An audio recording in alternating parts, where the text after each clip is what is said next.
Hello, everyone, and welcome to another episode of The Breeze, Breezeway Productions The Breeze, where we are excited to bring the Los Angeles Greek Film Festival director here with us today, Aristotle Kapodis, and we are going to showcase many of the filmmakers that are screening this year at the virtual film festival.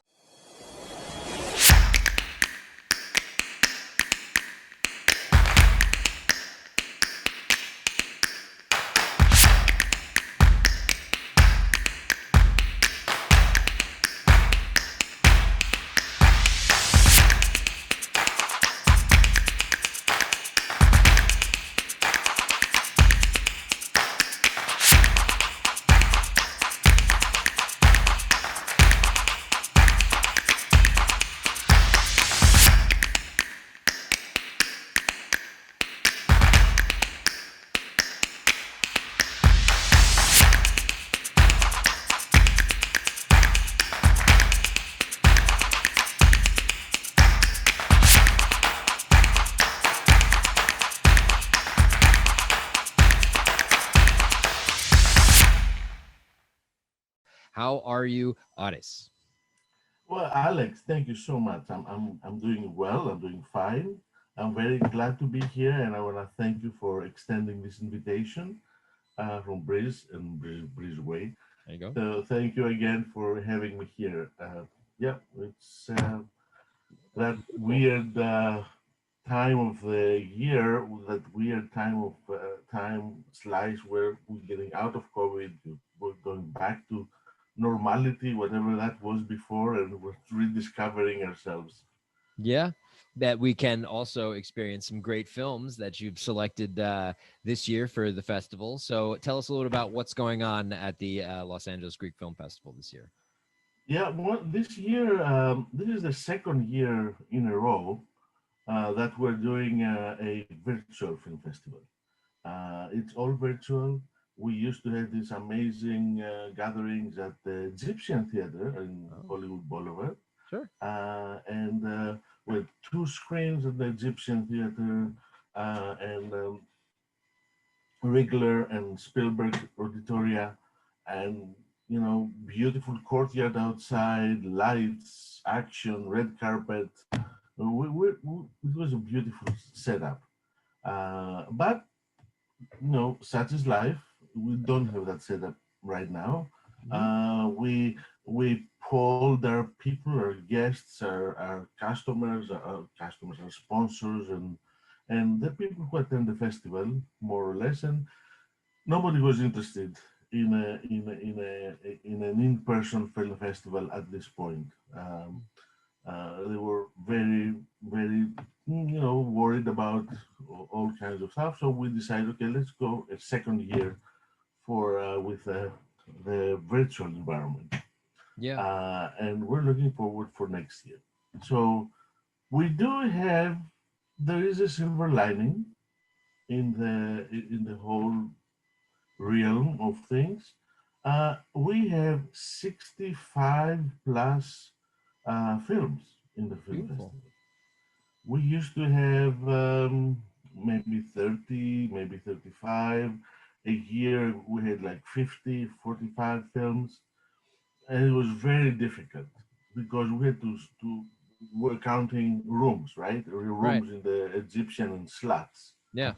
You cannot be very difficult to fit 40, 50 films in, even if some of them are short films. So, Sure. long story short, we can do that now. We have the on demand, virtual on demand, video on demand, and they're there. We've extended the duration of the festival to 3 weeks. So now people say, oh, yeah, I'll buy an all access pass. I got 3 weeks to watch this. Wow, 60 films? Wow, of course I'm going to do something like that. So we see that there are a lot more people who are buying passes are a lot less expensive as well, right? They used to be 150, $180, but that included the receptions and everything. But now they're 60. And before a family of three had to have three passes, so that's almost $500 plus. Now it's $60 for the whole family and their friends, when they come in. More So they accessible for people so that a they can lot see more it. accessible. So Mhm. it's more accessible financially. They don't have to travel, and we are seeing we're grabbing people from Montana, from Idaho, from South Bend, Indiana, from Las Vegas, from North Carolina.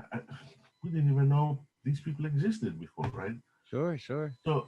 This is the silver lining. Obviously, the loss is In person, can't gather, but this is difficult to figure out. It's still a festival. mhm. How can it be a festival if you cannot meet the filmmaker? We have online Q&As. It's great. It's another interesting thing.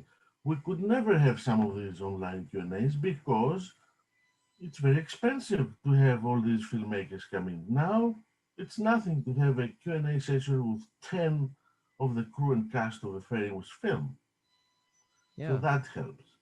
But it's never the same. So we're really looking, we're missing the interface, we're missing the discussions, the impromptu discussions, we're missing the collaborations that jump up in the middle of a festival.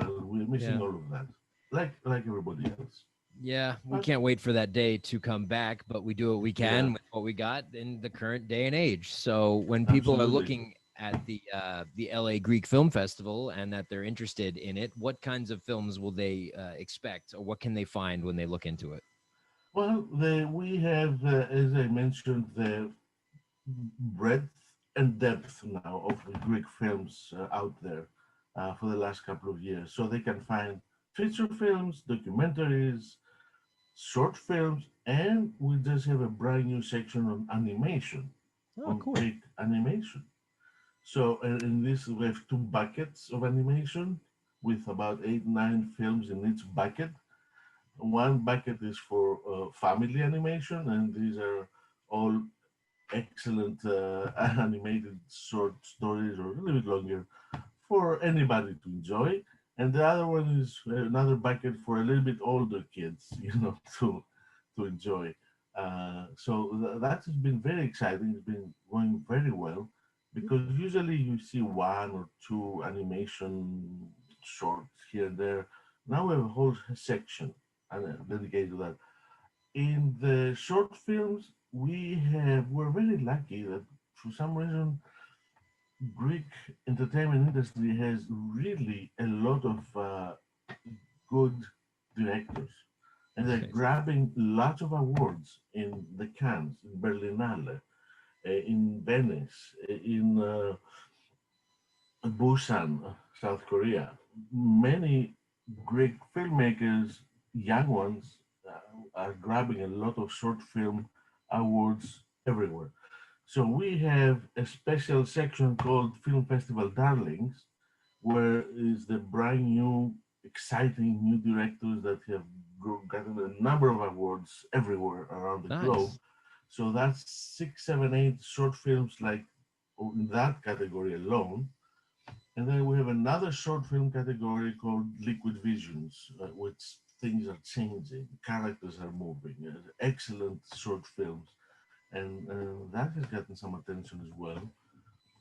Then we have Great. documentaries, amazing historical documentaries on European history and European issues with Greece and Turkey, and with documentaries on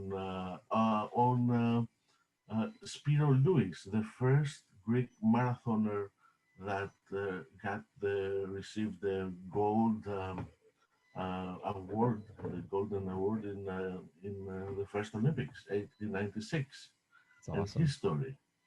Uh, Yeah. we'll get about 18 documentaries that people can watch, and another. I went backwards, if you noticed, from and then another 14 feature films. Yeah. Again, some of them have already gathered a number of awards internationally. With amazing films like Man of God, which Yeah. just ended. Tremendous interest from all over the world. People were calling us from Australia. Please, please do something for us. extend your film, please. I will pay anything. It's not our film. We're a film festival, and we're in a good position to have the film. So that tremendous interest, that Nice. film created. I'm We very have happy another. that it's vibrant. You're at the vibrance of all of the films that were coming in are quite Mhm. like a plethora of choices. We've had the pleasure of speaking with some amazing filmmakers already today in our interview series. Once Upon a River was a couple films was a filmmaker that Absolutely, we spoke yeah. with, Harula Witchin. Rose. Yeah, we spoke with her. We spoke with a short film called Witchin, which was Yeah, really that's cool about it's fun and hip and about yep, yep. BDE. So watch what that means. Yeah, and then another film from Israel, another film, a filmmaker from Greece, from all over the world. So I'm glad to see that you have a lot of people that are submitting from everywhere, and people are coming to watch the movies Absolutely. from everywhere as well.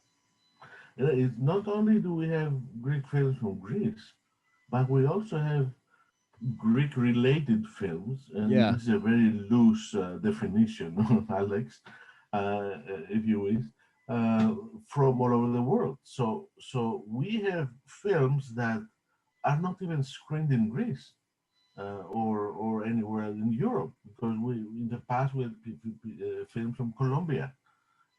With there was one Greek director, Yeah. a pretty good one. We had films from Peru or from Costa Rica or from I remember one year it was from Kyrgyzstan, a Greek film, Oh, wow. So, but of course, the films have to be of a certain caliber, quality to be included, obviously. Hmm. Um, but we do have a number of films from all over the world, and I'm sure that it gives for exciting choices Yeah. So people should audience. definitely go and check out the Los Angeles Greek Film Festival. Still got 10 days that are left on it. We got a week, Got a the week. end Got of the week. a nice Hey, full the week whole for week. people to check out the movies. Where can people go to look out for the Los Angeles Greek Film Festival? Like a website or social media or things like that? Yeah, we have everything. We have at LAGFF is most of our social media, Gotcha. which is Facebook, Instagram, Twitter, LinkedIn, and TikTok. Yes, we have a TikTok account. Thank you. Awesome. Thank you. Yes, I'm not dancing. I swear to you, I won't do that to you or anybody else. Yeah, that's But we cool. do have a TikTok account. That's on the social media side. And we also have, of course, our website is LAGFF .org. So LAGFF.org or Los Angeles Greek Film Festival.org. Beautiful. So once you go to lagff.org, you can find everything there. There's buttons for all access passes, for individual films, for packages, curated collections, and the works. Full Beautiful. descriptions, everything. Nice. Well, thank you so much for taking the time out of your day to speak with me today about the Los Angeles Greek Film Festival. And Aris Katopodis, I wish you and the festival the most luck and success and continued future expansion for where the roads may lead. And we hope that audiences can check it out and spend some time at the LA Greek Film Festival virtually this year. Thank you, Alex, so much for having me and the festival here. Um, we are at our 15th annual Los Angeles Greek Film Festival. So this is Congratulations. a nice, thank you, a nice milestone for us. We're very glad to be here, and thank you for your support in talking to us and our filmmakers. Of course, anytime. We May you have appreciate 15 that. more years, 1,500 more years of That's right. continued success. Absolutely.